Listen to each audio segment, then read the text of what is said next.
Howdy, howdy. Welcome on in to the pre-show before the free show. It is Monday. Yeah. And what a Monday. What a Monday. The Mondayest of Mondays. It's very Monday.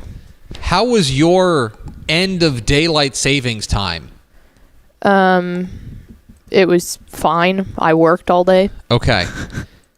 I got an extra hour of work in. Okay, so here's that work? What time did you go to bed Saturday night? I'm going to have a very personal conversation with you on Saturday night, like 11. Okay, you went to bed at 11, like your watch said 11 o'clock. It might have been like 11:30 by the time I actually More asleep. Yeah, okay. 11:30. What time did you wake up? 7:30. 7:30 on your watch. So yes. did you get 9 hours of sleep then? Yeah. 9 hours of sleep. Yeah. Okay. Pretty good. Yeah. Let me tell you who does not give an S about the end of daylight savings time. Kids.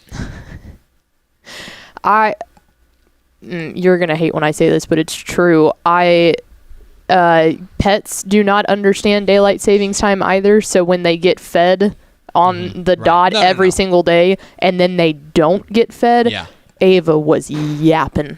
Oh, she was yapping. But I was like, you have to do it, because if you try to switch them around, you break routine, and it's a never-ending cycle. I want to make sure that I'm being fair and balanced here. Mm-hmm.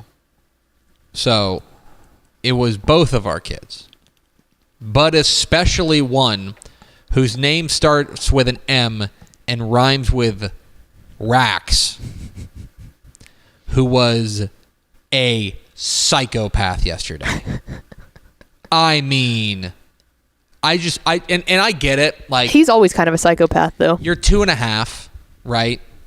You're 2.5, and things have changed that you just don't understand, and you just have no frame, and you can't explain it to him. Like, hey, by the way, some farmers make us change the clocks. Mm-hmm. You know what I mean? Like, that's not going to work with him.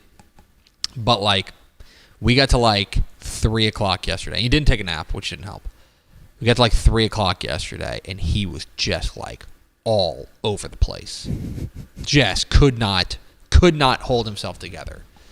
Which is why my wife and I went out for the night. We left him with a babysitter. made Miss Grace do bedtime, because he was nutso yesterday. But that's the thing, is that I remember especially in high school, you'd be like, heck yeah, man, I get an extra hour of sleep. Or like college, like, hey, get an extra hour of sleep, get an extra hour of partying in, stuff like that.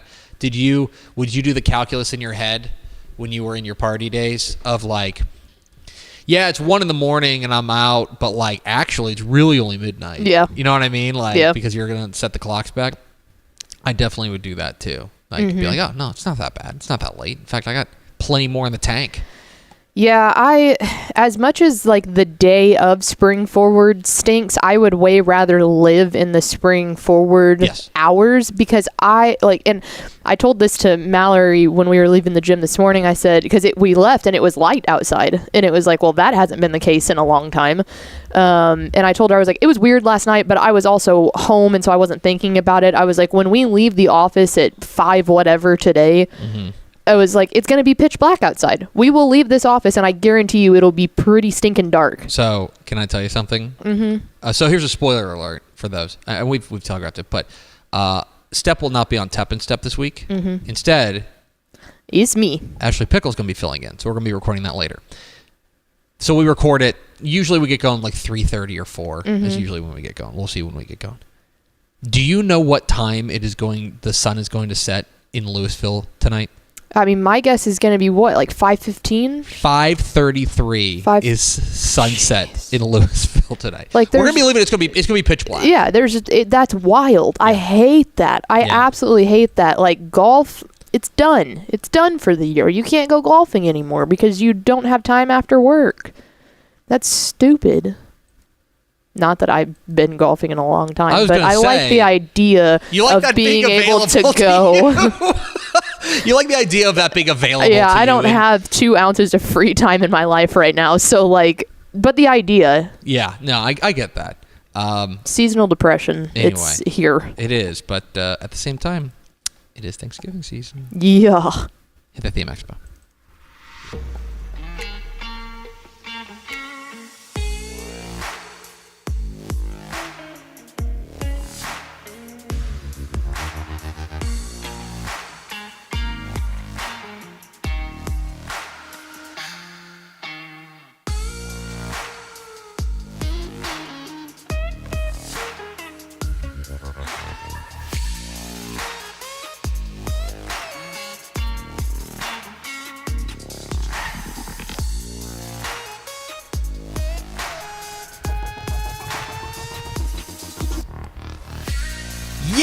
Yes, y'all! From the new Dave Campbell's Texas Football Mothership here in beautiful Lewisville, Texas, it's Texas Football Today, where it's getting late early. My name's Greg Tupper. I'm the managing editor of Dave Campbell's Texas Football on TexasFootball.com. Thank you for spending part of your day with us, whether you're watching us live, TexasFootball.com, Facebook, YouTube, Twitter, all of those places, or you're listening to the podcast, which you can subscribe to on the podcast vendor of your choice. Either way, thank you for doing your part to support your local mediocre internet show. I am sitting over there at the helm today, making us sound good. She is the Duchess of the Dorks, Miss 305. She's Ashley Pickle. Hi, friends. Hello, Ashley Pickle. Happy Monday. So you're filling in on Tep and Step later? Yes. As we mentioned in the pre-show. And my wife was like, my wife was like, what are you guys going to call it? I was like, probably like Tep and Steps featuring Ashley Pickle. She's like, you guys should call it like Pick and Tick. And I'm like, that doesn't make any sense. And then she like went into this long explanation of like why actually like you're ticking the boxes, you're picking the games and you're ticking the boxes. And I'm like, that's a... She's a genius. Stop it. You should be more like Jen. Don't encourage And her. I am going to absolutely call it Pick and Tick every time I address it from here on out. Today is Monday, November 4th, 2024. A mere 24 days until the best day of the year. Yeah. Thanksgiving. Happy birthday. All right. Oh, To nice. Matthew McConaughey. How old do you think Matthew McConaughey is? Take a guess.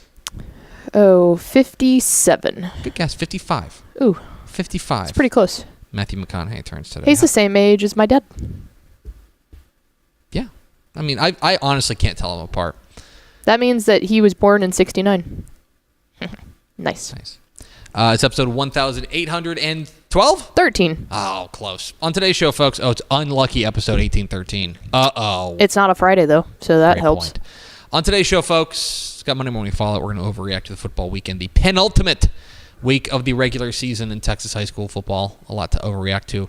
Then we're going to be joined by the head coach of a guy who's done with the regular season. Yep. 10-0. Couldn't have gone better. We'll talk with Ron Rittimann, the head coach of the Alamo Heights Mules. Your buddy. Actually, like, your buddy's husband. Yes. Yeah. His wife, Patty, is a big WTF supporter, and we love her a ton. So, inherently, we love Coach Rittimann, too. And we're lukewarm on Ron Rittimann. We'll see. No. We'll talk with the head coach of the Alamo Heights Mules, Coach Ron Rittimann, coming up here. Then, we're going to roll out the Week 11 Dave Campbell's Texas Football Associated Press Texas High School Football Rankings. As we enter the final week of the regular season. We'll roll out the top 10 Texas high school plays of the week. Along the way, also, we will announce the Whataburger Super Team. Wow. Ballot, the 300-player ballot for the Whataburger Super Team. We will announce that. Spoiler alert, Mallory Hartley is on it. And then we will round it all out with recruiting. With Greg Powers, our director of recruiting. And then we'll have final thoughts in our mailbag segment. Sound good? Pot right? Sound good? Sounds good to me. We have first four through the door? We sure do. It was Jerry Massey, TJ Hudson, jersey number 69, and Blaine 2K Gold. Okay. Welcome in, fellas. The family's growing. Welcome, friends. Pickle! Hit the air. It's time for Monday Morning Fallout.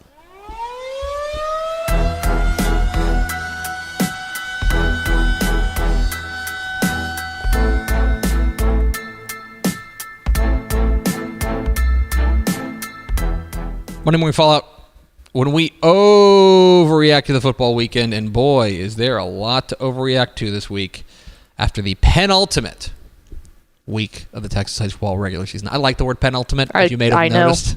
It's a good word. It's a $2 word, as my dad would say. Yes, so A lot to overreact to in Week 10 of the Texas high school football season. We'll start with my opening kick. Momentum isn't real, but confidence is. I've said this before. I don't believe in the idea of momentum in sports. I just don't. I think that, generally speaking, like, it's one of those things where it feels very post hoc in the sense of like, oh, the team had the momentum, which is why things went well. But like, what if the other team just makes a play? Like, did they, like, what happened to momentum? I don't think it's predictive, is what I'm saying. I think that it's something that we associate narratives to because it's easy and because it's fun. But at the same time, I don't think momentum is necessarily real. I actually got in a fight with Ray Gates about this in a watch-along. Do you remember that? Yeah, because Ray Gates was right. He's wrong. Great This coach. is the weirdest hill for you to die on, Great in coach. my opinion. But here's what I do believe in. I don't believe in momentum, but I do believe in confidence. Especially in Texas high school football, where we were dealing with 16, 17-year-old, 18-year-old athletes, right? I believe that confidence can be a huge boost for a team, and I'm a big believer in that. So I want you to think about, for example, a team like Munster, coming off of a really resounding win over Collinsville on the road to take command of, I think, Region 2, certainly to win the district championship, and especially to play the way they did in the second half. They were a team that if you're Munster, you're brimming with confidence, especially a youngish team with a lot of young pieces. They're brimming with confidence. The same goes for Graham. Graham, a lot of hype around this game with Brock. A lot of hype around it. And Graham went out there and made a real statement as far as Region 1 is concerned in 4A Division 2 and said it goes through us. A dominant, decisive, clear performance that they've got to be brimming with confidence as the season goes on. And then a team like Fort Bend Ridgepoint, to beat Fort Bend Hightower last week, awfully impressive. And to win especially with the playmakers that they've got, they have got to be brimming with confidence. And I mention this because we are entering the good part, right? We're entering the playoffs where everything has to be lined up. I don't believe that one win makes you more likely to win the next game. But what I do believe is that if you are confident heading into the next game, that is going to help. And teams like that got big wins in Week 10 have got to be brimming with confidence. Game of the week is actually the game we spotlighted on the picks. Mm-hmm. And it was actually my first overall pick on Tep and Step last week. Corpus Christi Flower Bluff 28, PSJA North 27 in overtime. A fabulous, fabulous game. Just absolutely spectacular. It goes to overtime, a low-scoring, hard-hitting slugfest. PSJA North led 14-7 at half. It ends up going to overtime. PSJA North gets the ball, scores, misses the extra point. Corpus Christi Flower Bluff scores in their possession, kicks the extra point, and wins to remain undefeated. All you want with games like that is close, competitive, high-octane, high-drama, high-leverage plays, and Flower Bluff came up with those plays. I don't know that I bury PSJA North. I think that a 1-point loss on the road against an undefeated team is a pretty good loss. But I will tell you that if you're Flower Bluff, you're feeling like the world is your oyster, and you can go out there and make some noise when the playoffs roll around. A huge win for Flower Bluff in the game of the week. Time for my play of the week. I'm going to Decatur, where their wide receiver, I believe just a junior wide receiver, Chase Berg, in a big game with Springtown, came up with one of the more remarkable catches of the year. Excellent defense from the Springtown defender here. And Chase Berg said, nah, doesn't matter. Good enough to be my play of the week.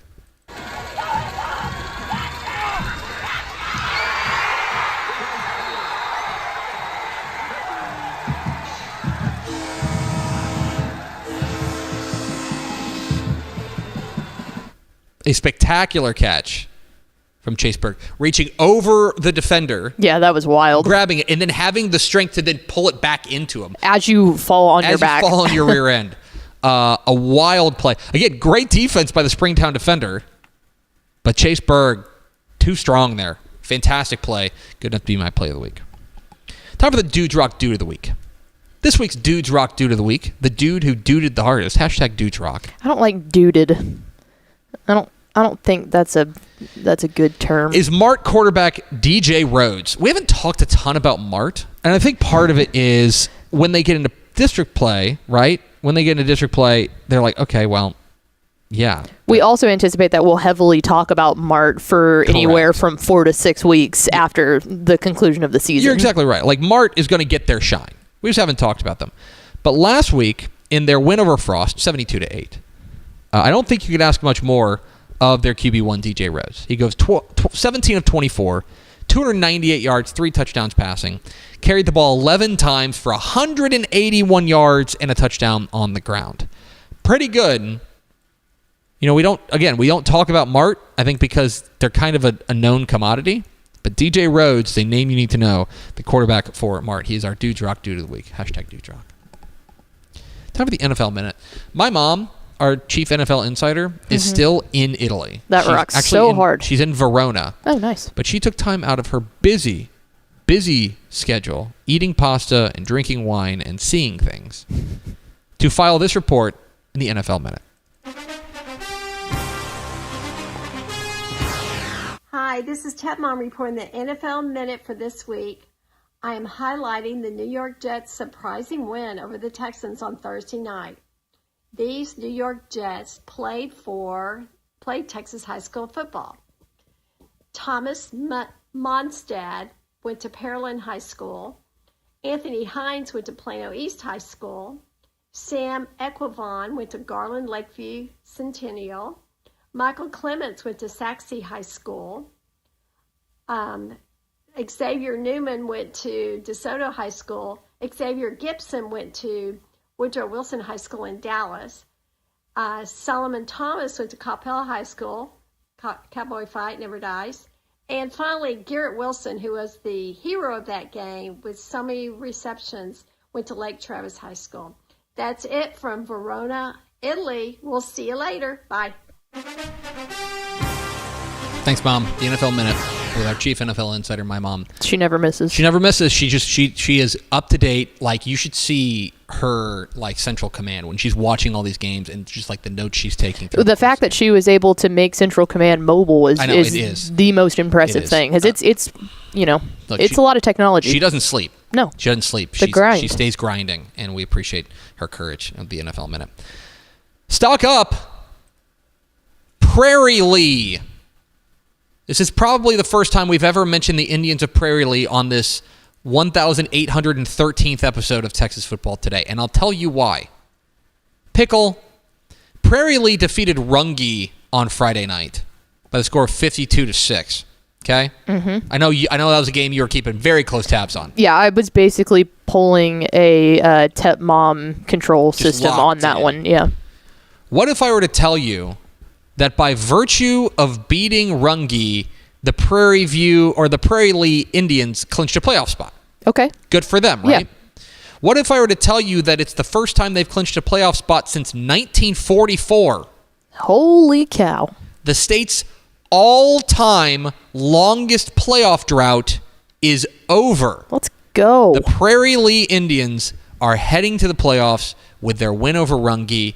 A chance to win the district championship, by the way. That's like super high stonks. Now, a small note. Who are they going to play? No. Oh. No. There's a small caveat. Okay. Just a tiny caveat. Okay.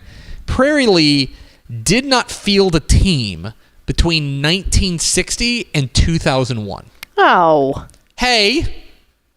Still matters. That takes like 40 years out of it. I'm just saying that community has not seen playoff football. That's fair. Since World War II. That's big doings. Stonk up. Stonk up for Prairie Lee. Stock down, Seminole. What? What happened here? What happened? Seminole cruising along, undefeated, looking like a team that could make a real move. They're in 4A Division 1, right? 4A Division 2, I mean. 4A Division 2. Things are looking good.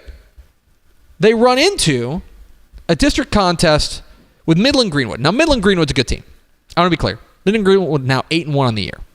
We'll get to their rankings here in a moment. Spoiler. and they go on the road and lose 28-24. All that means to me, and I think you're like, I don't want to overreact to one loss, right? But when you take a look at what that does for District 1-4A Division 2, where you want to finish obviously as high as possible, suddenly things get a little bit more dicey for them. And here's what I mean by that, okay?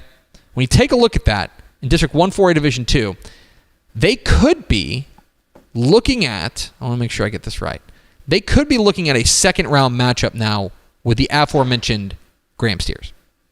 Okay? They could be. Or, let's see, Seminole now. No, they're going to be looking at a second-round matchup with Glen Rose. Whew. Okay? Graham or Glen Rose. Their matchup, not favorable. Here is what, so Greenwood, assuming they win their district, right now we project Borger, Fort Worth, Benbrook, and then Brock, right? Brock obviously playing pretty well. By virtue of the loss, Seminole now projects Perryton, should be favored in that, Glen Rose, Graham. And if they get past that, they're getting Brock or Midland Greenwood. These are the things that matter, and for Seminole, that was a critical game, and to drop it makes their playoff path significantly more difficult. It's time for the Matt Stepp, he got that dog in him, Player of the Week. And now, the Matt Stepp. He got that dog in him.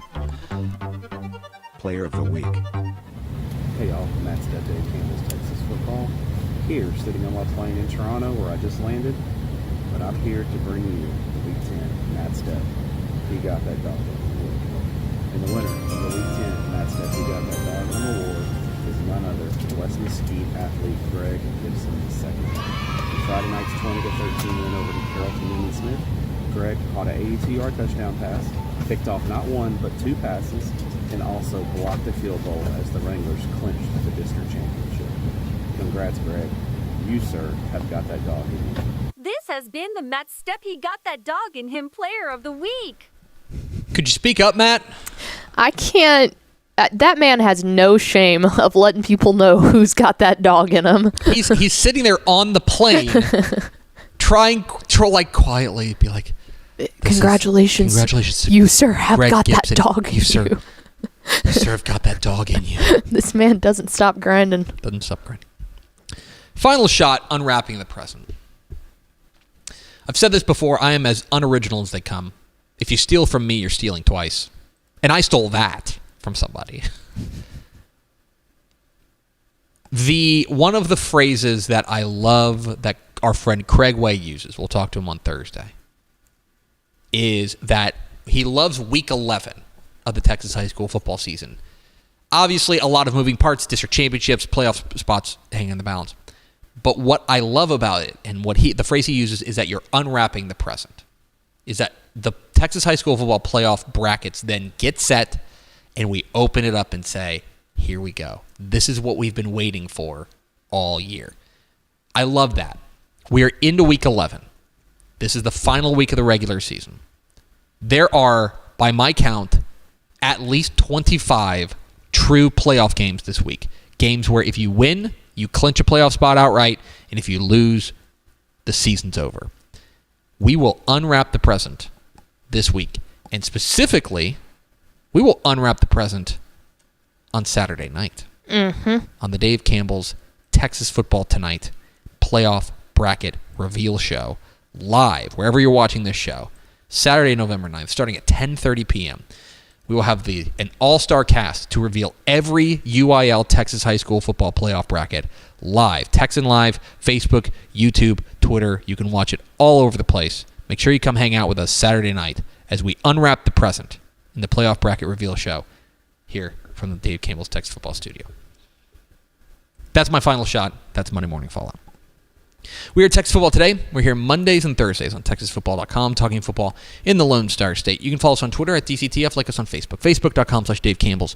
Follow us on Instagram, Instagram.com/Dave Campbell's, and of course, see us at TexasFootball.com. I mentioned that there are 25, at least 25 win or go home games this weekend. Mm-hmm. There are then hundreds, more than 500 win or go home games next week. And you know where you can watch a lot of those? Where? Dave Campbell's Texan Live. Wow. Do you know how you can watch them? How? By becoming a Dave Campbell's Texas Football subscriber. Let's go. TexasFootball.com/subscribe. Makes a great gift. Vote your conscience. That's a great pitch. Vote your conscience. Subscribe so I can buy allergy medicine. Vote your conscience. Go to TexasFootball.com/subscribe. I'm trying to make this about voting because tomorrow's election day. I don't know. TexasFootball.com/subscribe. Coming up here in just a moment, we'll be joined by a gentleman who's probably going to have a much more low-key Week 11. The head coach of the undefeated Alamo Heights Mules, Coach Ron Rittimann, will join us. But first, a word from these valued partners. Hi, I'm Jennifer Potter, Executive Director of Be Well Texas. Too many people are struggling alone these days, and alcohol and drug deaths are increasing. We started Be Well Texas to offer high-quality, science-based addiction treatment and recovery services anywhere, even at home. We provide compassionate, caring support virtually or in person. In many cases, there is no cost for treatment if you don't have insurance. Really. Welcome to Be Well Texas. We're glad you're here.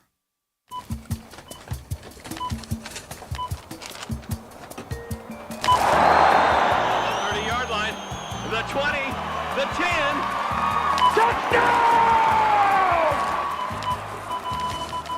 Hey DFW residents, get your grocery essentials in minutes, not hours or days, with Wing Drone Delivery. Forget about last-minute trips to the store when you need things like cereal for breakfast before school, medicine for a cold, or snacks for a movie night. Wing's drones get you quick, no-contact delivery in as fast as 15 minutes.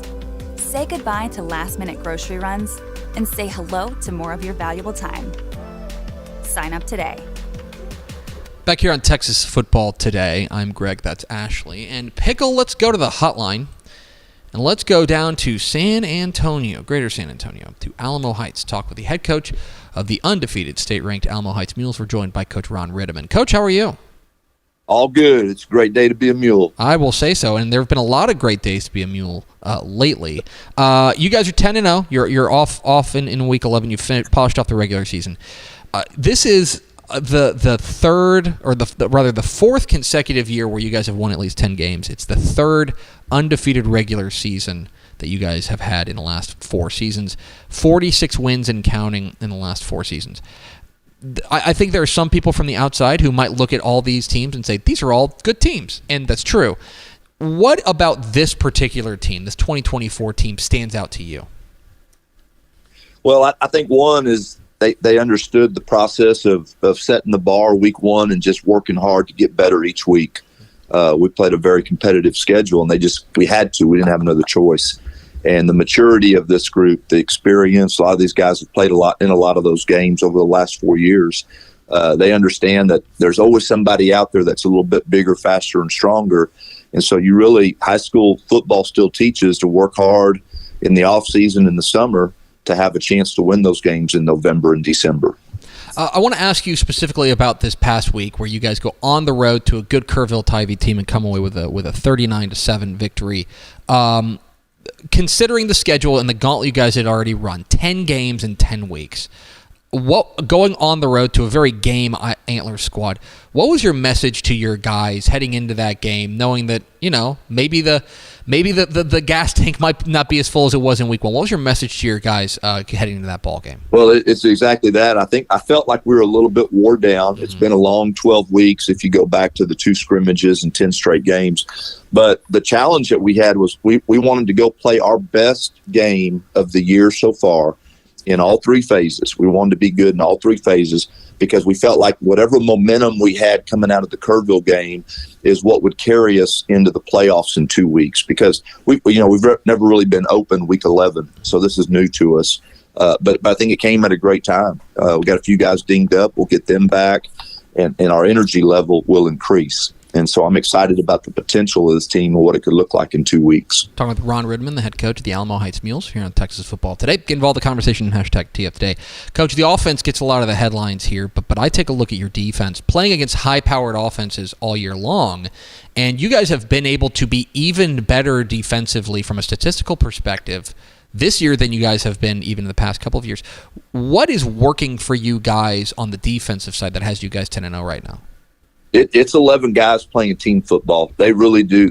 When the ball is snapped, there is 11 guys that play as hard as they can on every snap. And that's what, we get a bunch of guys to the football. We talk about being great tacklers and doing all that, but it's easy to be a great tackler if there's 3 or 4 guys at the ball carrier. And that's what's been happening. They play just great team defense, creating turnovers. They've put up some really, really strong numbers.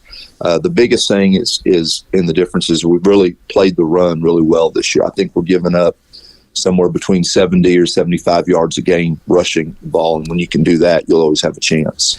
I know there's the guy on your offense you get asked a lot about. I'm going to zig when they zag. We will get to him in a moment, but I want to ask you about your junior running back DK Garza. This is a guy who I think has been the real unsung hero of this offense, a real grinder.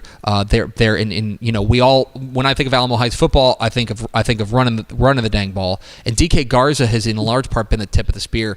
What is it about DK Garza that really sets him apart? DK is just special. He really is. He's a great young man. I mean, he just gets it. He gets life. He gets football.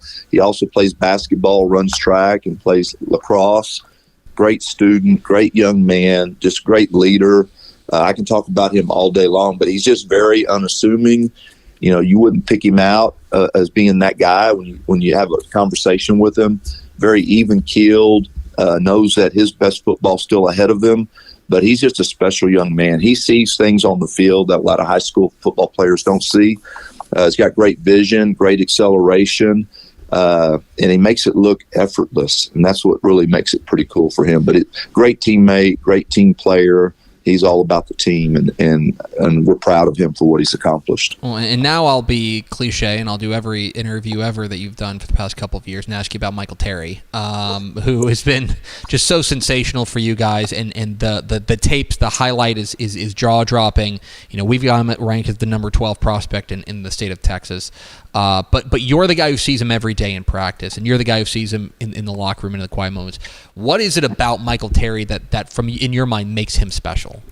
Well, I was going to say, it's going to sound like a broken record, but he's all about the team. Mm-hmm. Michael Terry is one of the most gifted athletes I've ever been around, and he's never once come in and said, Coach, can I get the ball, or can I? He never uses the word I. It's always we. And he wants the team to be successful. He wants to, win a bunch of games and go win a state championship. He is about the team. And he's been that way since his freshman year. He'll play any position we ask him, and he plays it at a very high level. He's just so gifted. He's got enough talent that he really can play about 5 or 6 different positions at a very high level. And in fact, that's what, most of those guys, colleges that came through to recruit him, they all see him playing a different position as he gets older in the next level. And finally, Coach, I do want to ask you about this Week 11 open date, which, you guys are 10-0. A regular season check mark there. You guys enter the open date. You mentioned you're a little bit nicked up, an opportunity to get healthy. You guys don't know who you'll play in the first round of the playoffs. You'll be the number 1 seed out of District 13 5A Division 2. So how do you guys approach this Week 11 open date to be best prepared for when the games really start mattering in 2 weeks? Well, I can tell you what our plan is. We gave them a few days off already. We'll give them a few more at the end of this week. But when we're out on the field this week at practice, it's just about the fundamentals of the game. Even in the Kerrville game Friday night, we made some mistakes that had nothing to do with the opponent. And if we can clean those things up, little detailed things like get-offs on kickoff. We got 10 guys they're supposed to be within a yard of the ball when it's kicked off. Well, we had a guy or two that were 2 or 3 yards behind. And so everybody goes, well, Coach, that's just a little thing. But those are the little details that help you win those big games down there. Shotgun snaps. We had a couple that were not real good. So there's just those little things that have nothing to do with your opponent. If we can get those cleaned up, get everybody healthy, and have enough energy, which is what this week's going to be all about, but we're going to be excited about the potential of going into that first round playoff game. He's Ron Rittimann. He's the head coach of the undefeated 10-0 Alamo Heights Mules. Coach, we sure appreciate your time. Congratulations again on an undefeated regular season, and enjoy this week, and we will see you in the playoffs next week. Appreciate it. Thanks for all y'all do for Texas high school football. Absolutely. There he goes, Ron Rittimann, head coach. The Alamo Heights Mules joining us here, Texas football today. 53-7 as the head coach at Alamo Heights. Pretty stinking good. 53-7, and they're rolling. They ran into, I think it was a regional semifinals last year where they ran into San Antonio Piper, and it got into a wild shootout against Piper in the Alamo Dome, and ended up falling short. This has been the team that we've kind of earmarked from the beginning as probably the best team in Region 4. And they've lived up to they've played their paper so far. They've been excellent. The offense, I wanted to mention DK Garza because I think with Alamo Heights, it's easy to get enamored with the number 2. And right. I want to be very clear. If you've never seen Michael Terry, you should go open a new tab and Google him and just watch his tape. He's phenomenal. He's a guy who makes the extraordinary look ordinary, is probably the highest compliment I can pay.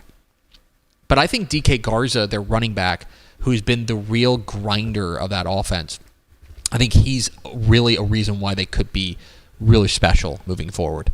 They'll play a team from District 14, a team like, right now, maybe a team like Corpus Christi Carroll in the first round of the playoffs.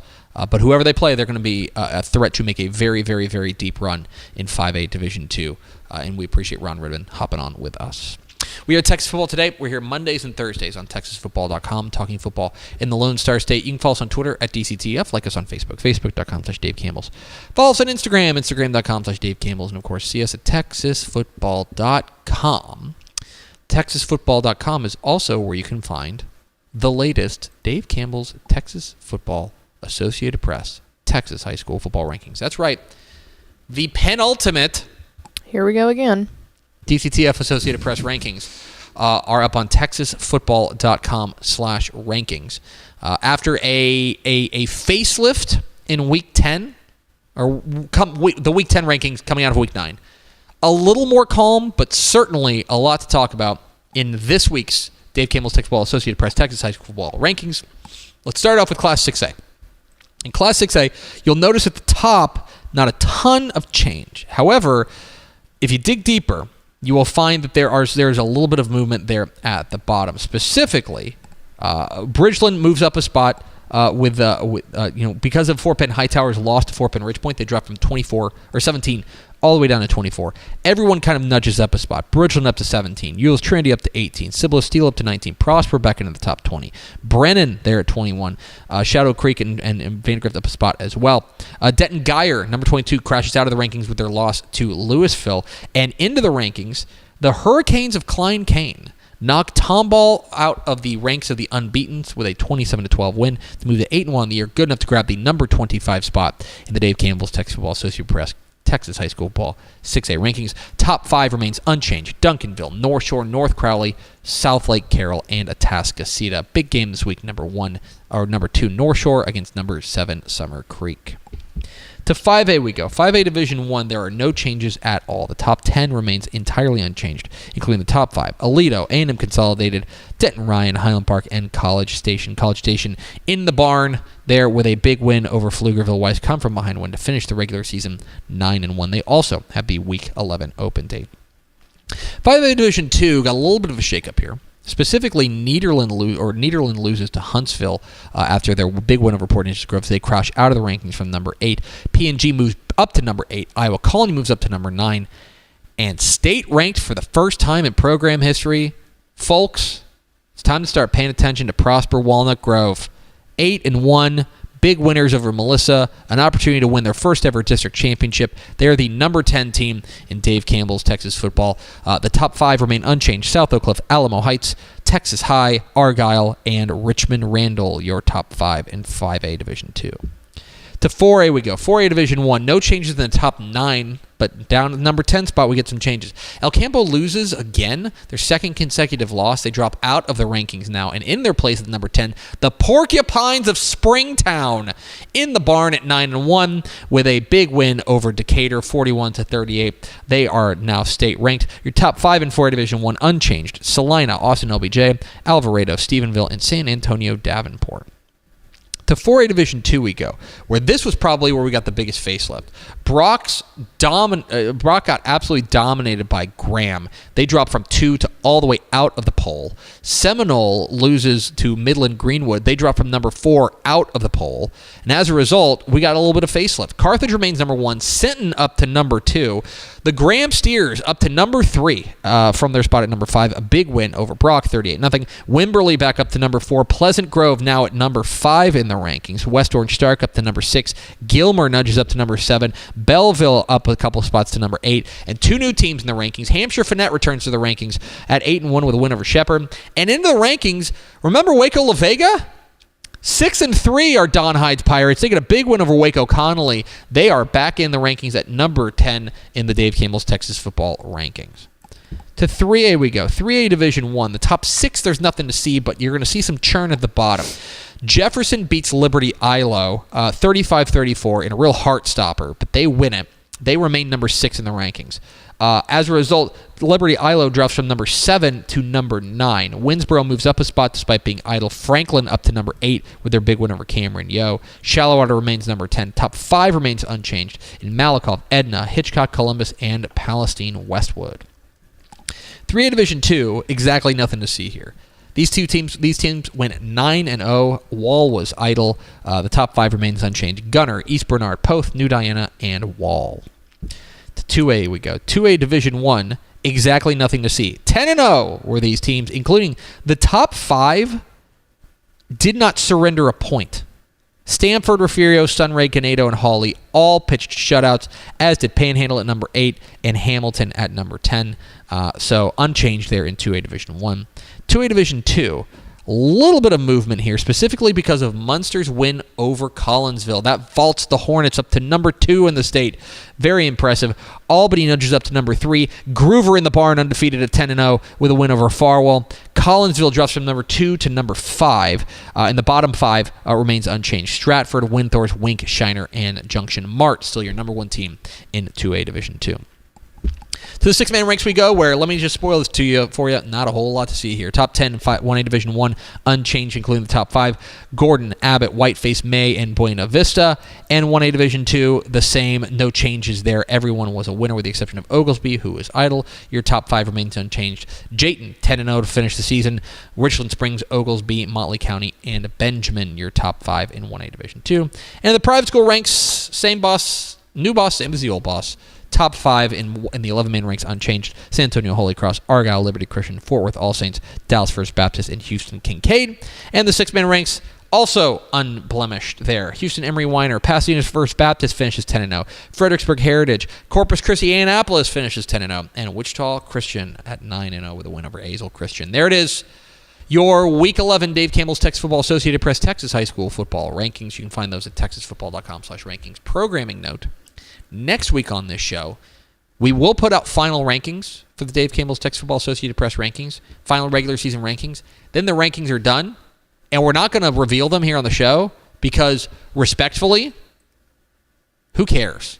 Yeah, it doesn't matter. Like, the brackets are here. Like, the rankings are fun during the season, but, like, when the brackets show up, yeah, you know it's more fun. Predictions. Exactly right. So that's what we're going to do Monday. Our Dave Campbell's Texas Football predictions, playoff predictions show. So make sure you tune in for that on Monday.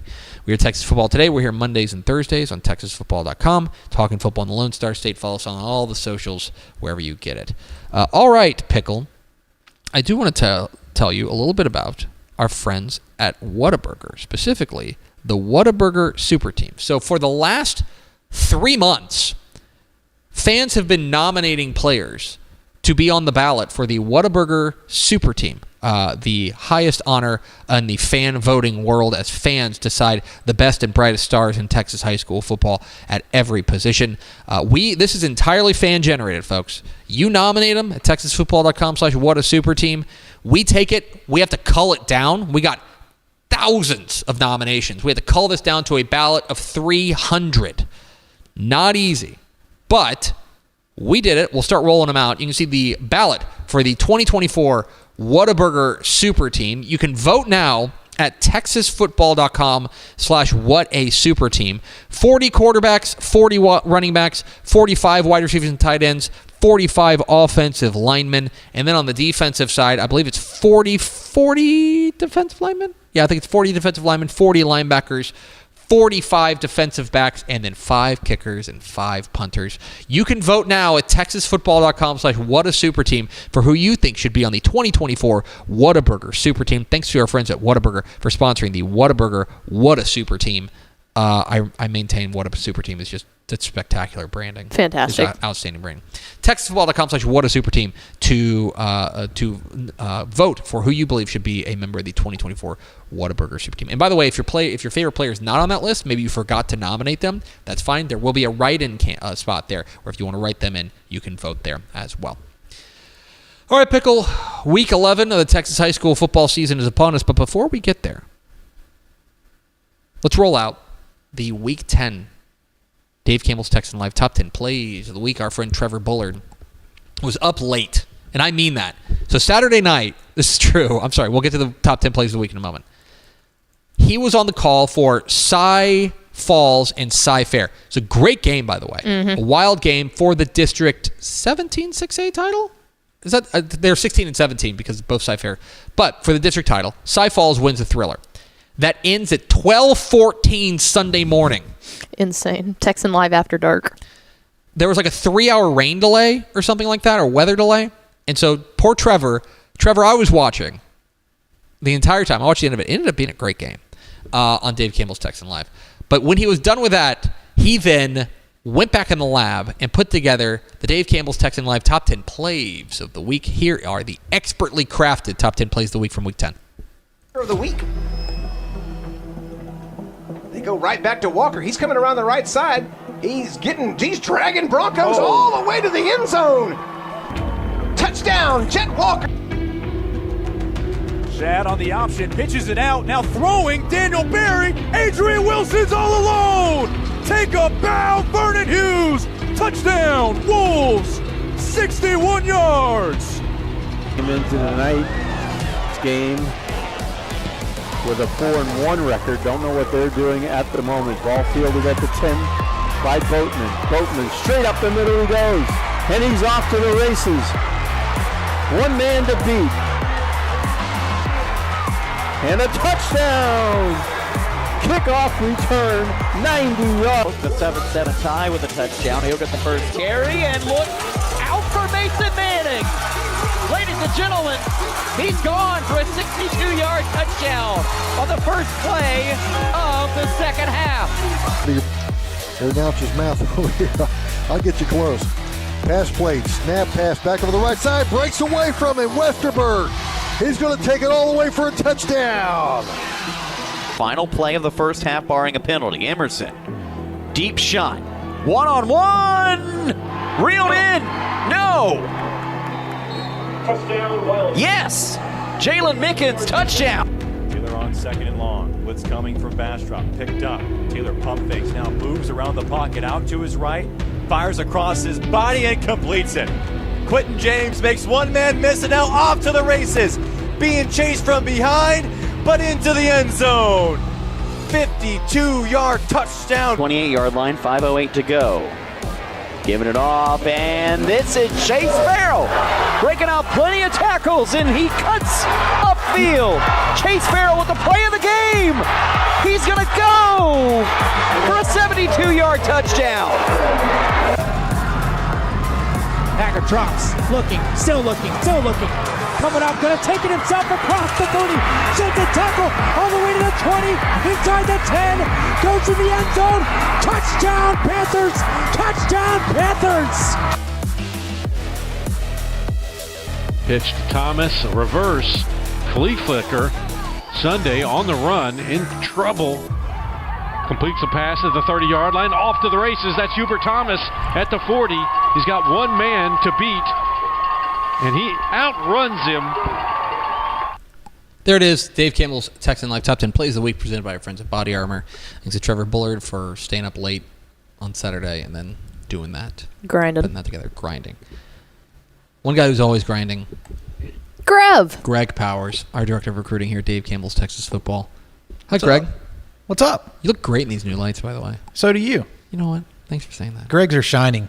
My. Big week for Greg's. Speaking of Greg's, I'm Greg Tepper. That's Greg Powers. This is This Week in Gruden.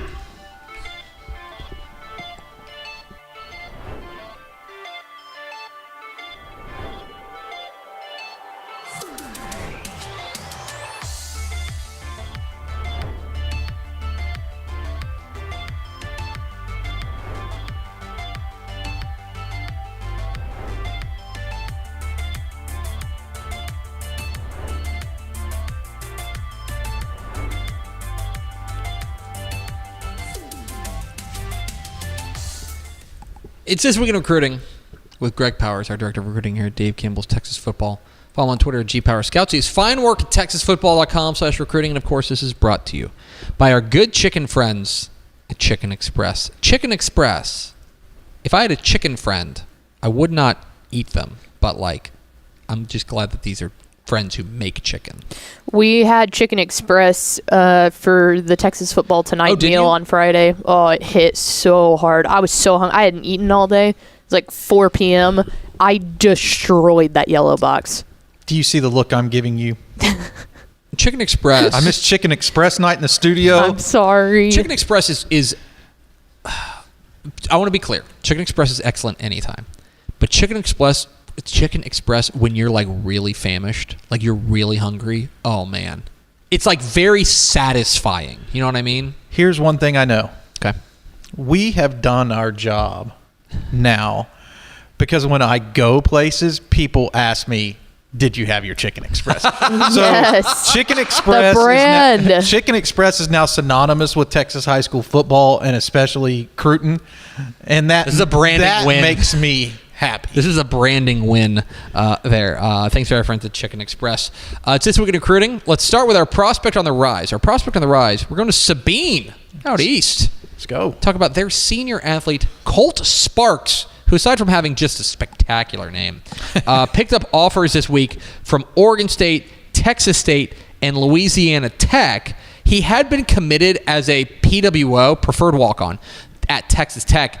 He kind of said, my recruiting's kind of open now, and as a result, the floodgates have opened here, and he's getting some pretty sizable offers from across the nation, and good reason why. Colt Sparks, good-looking kid, can play a variety of positions. He's playing quarterback for Sabine, right? Yep. But he can move all over the place, and he is a playmaking dude out there in East Texas. Four-sport athlete, basketball, baseball, runs track, plays football, 6'4", 6'5", in that 220-pound range, I think, right in that area. So, he brings a lot to the table as far as an athletic specimen, or when you think about an athletic specimen that can kind of do a little bit of everything. We might have listened to him at 210, but he looks like he's grown so much since really the spring until now. He looks like a different player completely. Big and strong, and I think that's why you're starting to see these offers fly in for him, because he can project probably pretty favorably to that tight end position. Mm-hmm. And he's a stat producer at quarterback. I think he had a couple of really massive games, over 300 yards, 5 touchdowns this year. So he's been able to put up numbers playing quarterback. And just thinking about him, potentially being an athletic tight end, because you don't know. He probably has the size to block, but being an athletic tight end that can make things happen with the football in his hands has intrigued a lot of people. And I know Red Raiders fans have got to be a little bit sad because they had that Adam Hill-esque type of commit in this class in Colt Sparks, where they're going to be able to sneak him on as a preferred walk-on. But whenever you start to pick up a lot of attention and get P4 schools poking around your recruitment, it's probably a good idea to see, maybe I can go and play at this school completely on scholarship. Yeah, it seems to me that Colt Sparks there at Tech, Tech was getting a real bargain there. Yep. Where it's we don't have to burn a scholarship on this. We can, if he's willing to come as a PWO, we would love to have him. But when you get offered full on offers, that's going to essentially outweigh a PWO offer, even if it was a PWO offer with the Dallas Cowboys. You know what I mean? Right. This would be a situation where for him, these full binding offers would be much more valuable and probably the better move for him. Although I will just say this, if you're Texas Tech and you really like the kid, you know what I mean? He's obviously interested in going to Tech. And if you upgrade that to a scholarship, I'm sure I don't want to speak for Colt Sparks, but it seems to me that or Tech, exactly right. So it's one of those things where, again, like, good for Colt Sparks and people getting his name out there, and people starting to realize what a star he is, and an opportunity for one of these programs to come in and get, what would still be, I think, a real value add here. No doubt about it. And by the way, I want to point out that we did elevate him to 3-star status as well. So he's one of the newest DCTF 3 stars, powered not only by a good senior season, but a tremendous Texas high school football career. He's been on the radar for a while, but really stepping into his own as prospect rankings are concerned, with his development, not only on the field, but his development off of the field, and what he's kind of, the metamorphosis that he's underwent over the last calendar year. He's a full-grown man now. Yeah, he's a man. And the last cut there was him hitting a punt inside the 5. So he can does do it all. Let's get to our commit of the week. Our commit of the week is going to Crowley to talk about the Crowley's junior cornerback Brandon Ford, who committed this week to EMAW, Kansas State. He had offers from places like Houston, Texas Tech, SMU, a number of other schools, including Nebraska. He decides to pull the trigger as a junior and commit to Kansas State. Nice get here, and you told me that there is a connection here, that he has some connective tissue to the Kansas State program. What is it? Oh, I'm just saying, you were telling me about Van Malone being the guy who's been really at the helm of this. I was just testing. I'm just testing you, man. I'm just saying. That's what you're telling me beforehand. Van Malone has done such a good job over the years recruiting the Lone Star State. He's like a grizzled veteran coach, right? Everybody kind of trusts his process there, but I would say that relationship probably goes back to Coach Lynn's, up and coming years, formative years in the Texas high school football coaching circles. Brandon Ford is a tremendous cornerback. I got to watch him live against North Shore, and dude played one of the best games that he's probably played in his life, consistently locking down, like, the guys that are playing at North Shore are all P4 guys, right, or close to being P4 guys, top tier talent. So he got a chance on every assignment to go against like a tier 1 guy, and he passed the test, coming away with a couple of interceptions and really showcasing his ability to lock down his half of the field. He could probably play safety because he's a hitter, but he's been really good at cornerback wherever he can just use his physicality and press, or I think he could be a good zone boundary guy too. So good range of skills there, and he had 18 offers at the time that he committed to Kansas State, or closing in on that 20 offer mark. Friday night, Dave Campbell's Texan Live, North Crowley and Crowley, and I bet we see, this is, I'm not in the room, but I would imagine we see Quentin Gibson matched up against Brandon Ford, and that might be some box office. That's must-watch TV. That's going to be pretty right good there on Dave Campbell's Texan Live. Crowley and North Crowley, and Brandon Ford, the newest Kansas State commit, will be a big part of that. It's This Week in Recruiting with Greg Powers, our Director of Recruiting here at Dave Campbell's Texas Football. Get involved in the conversation at #TF Today. Let's roll on and round it out with our Underclassman of the Week. Our Underclassman of the Week, going back out east to talk about Tyler Legacy's sophomore offensive tackle, Demarion Johnson, who is now over double-digit offers as a sophomore, has offers from Baylor and TCU this week. He's already got offers from places like Tennessee, Texas Tech, Houston, and Arkansas. 6'6", 315-pound child. He's Greg a big Powers, boy. your thoughts? He's a big boy. No, I mean, coaches are going to be flocking back out to Tyler Legacy to get a chance to try to recruit this guy. Playing left tackle for them, he shows some pretty good short area burst and movement for such a big player that's a sophomore, well over 300 pounds. He's massive. I think he probably kicks inside at guard at the next level, just watching his tape from this year, but still 2 developmental years left. You really don't know how his body's going to change, because he does possess the length of a tackle, and he's going to get all the offers. I mean, he's going to be one of those kids who everybody comes after.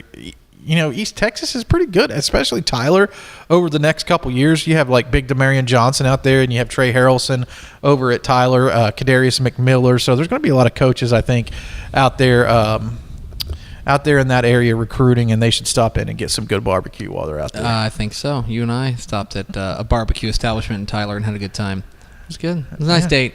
It was a good time. We have If it's not Chicken Express, it's barbecue, right? That's exactly right. Now I'm going to have to try Chicken Express with barbecue sauce because I've never.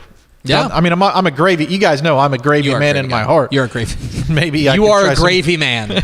He's our gravy man. Greg Powers, our director of recruiting here at Dave Campbell's Texas Football. I set myself up for that. Follow him on Twitter at GPowersCouts. His fine work at TexasFootball.com/recruiting. Let's go over to Gizmo for America's second favorite segment. Final thoughts. Yes, I've got 2 questions for you. Okay. Who is the biggest surprise district champ? TJ Hudson said he was picking Walnut Grove. Yeah, well, yeah, they have not clinched it yet. I don't believe they're in the hunt. If they were to win it, that district is insane. Especially, I think that's a great call, specifically because it's not that like Walnut Grove. We thought Walnut Grove had a chance to be pretty good, but that district because is so legitimately. loaded. That's the one where Melissa was literally playing to either win the district championship or miss the playoffs entirely. Melissa, Anna, Frisco, Emerson, like it is a loaded, outrageous district there. And Walnut Grove, I think, is the real party crasher there. Yeah, but they've got, I mean, they're for real. That's not an accident. A lot of young talent on that team. Their quarterback, Hayes Hackney's just a freshman. And I was looking at his stats last year. I think he was like... This is just off the top of my head. I looked at a lot of stats yesterday, but I think he's went 29 touchdowns to 4 interceptions as a freshman out of the gate, which is pretty dang impressive. Well over 2,000 yards as a passer. So, Hayes Hackney. Can I give my surprise pick? Oh, yeah, here we go. My surprise pick is Argyle. You know what? That sounds surprising to say because Argyle is a team that's traditionally – but they – moved up. They went to a new district. They went to a tough district where they had to travel a lot. And I didn't, in my mind, peg them as the district champion. At least in this area, that was one that caught my eye. No, that's a good call. That's a good shout there. That's a team that we have. Everybody in the comments will be like, Argyle always wins. But. Yeah, but at the same time, I think you're right. I think that we wanted to know how well they were going to be able to stack up with that, and I think that's probably true. So that's a good call. It's a good shout. You got one more for me? Yeah. For us. Don't leave out Griff. Do you think that the UIL will ever add a 2-minute warning? Oh, it's interesting. So, for those who don't know, the UIL, and this is just backing up, most high school football across the nation is played under what's called NFHS rules. Okay, they are essentially they're run by their own set of rules that they have their own high school football rule book. The UIL is one of the few state associations that uses the NCAA as their baseline. They make changes here and there that they don't like. For example, there's no replay review, obviously, in high school football until the state championships. But they use the NCAA as their kind of baseline. With the college football adding they keep calling it the 2-minute timeout, the 2-minute warning, whatever. Yeah. The 2-minute warning. That was one thing that they carved out. 2-minute commercial break. Yeah. That was one thing they carved out and said, okay, we're not going to do that. They'll go to the coaches and ask them. I will say this. I don't think it's going to happen because that is asking the clock operator to do another thing. Could they pilot it at the state championships like they have with the replay? Because I don't think the replay is feasible across all of Texas high school football. But if they piloted the 2-minute warning at the state championships, maybe they could get a chance to see how it works. Yeah, it's interesting. It's not a bad idea. I'm trying to poke holes in that. I mean, it would kind of change the strategy. Like, the replay didn't really change this. Piloting the replay at the state championships didn't change your strategy. Like, North Shore still played Duncanville the same way. It would change the strategy in a game. Like, I agree with that. In the 16th game of the year. Changed the strategy in college football completely. The new clock rules have completely changed the way the game is played. I gave up on the replay. I feel like it's just for the state championships, right? Like, it's never going to come to all of Texas high school football because to me it's not feasible from a financial standpoint. Buddy, we can't even get shot clocks in high school basketball. So no, we're not getting replay. Yeah, so I mean, I think that's a thing that's special or makes the state championship games feel bigger, right? I don't know that adding a 2-minute warning makes the game feel bigger. I would agree. Or more important. It's interesting. I don't think so. If the coaches really started clamoring for it, I think the UIL would listen.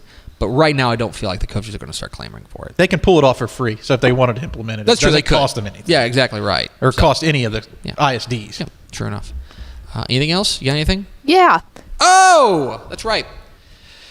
Hey, Powers, what are you doing on Saturday? Working. Partying. Oh. Dave Campbell's Texas Football Tonight Playoff Bracket Reveal Show, 10:30 p.m. Saturday, wherever you're watching this right now, Facebook, YouTube, Twitter, TexanLive.com, TexasFootball.com. We'll have it revealing all 12 UIL Texas High School football playoff brackets. The only place you can see them first is here at Dave Campbell's Texas Football Tonight, the Playoff Bracket Reveal Show. Powers and I are going to wear the same. We're going to coordinate our outfits. I think you guys can probably guess what I'm going to be wearing. I mean, you don't have to really go out on a limb, but I do have something to say about the bracket reveal show, and that is Pickle. I tried to get my comments read on the show last Thursday. I was working hard in the comments to get grinding. I was grinding to get this. I was trying to get Chicken Express and since this is a topic that we've already discussed, I was trying to get the combination of Chicken Express and barbecue for the meal. Yeah. I know that our traditional go-to is pizza. At first I was on pizza. Then somebody said Chicken Express, obviously, because it, makes the most sense. Here's the thing. You're talking to the right person because that's the executive producer. She's making the call here. Okay. So all you got to do is talk her into it. Yeah. You don't have to talk me into Chicken Express. Like, consider it a done deal. Ooh. Well, I said one thing, and now I'm parlayed it up to 3 things. You know what I'm saying? We need we need pizza, barbecue, Chicken Express, and Dr. Pepper, and we'll be good. Please tune in Saturday to the first and only playoff bracket reveal show because we're going to be bankrupt after this. There it is, 10:30 p.m. Wherever you're watching this show, make sure you come and hang out with us. That's going to do it for us. Thanks for spending a little bit of your day with us. Follow us on Twitter at DCTF. Like us on Facebook, Facebook.com/Dave Campbell's. Follow us on Instagram, Instagram.com/Dave Campbell's. And, of course, see us at TexasFootball.com. Thanks again to Ron Rittimann, head coach of the Alamo Heights Mules, for being our guest, and to Greg Powers for just being Greg Powers. For Ashley Pickle, I'm Greg Tepper. Vince Young, please get your Player of the Year trophy. We'll see you Thursday on Texas Football Today.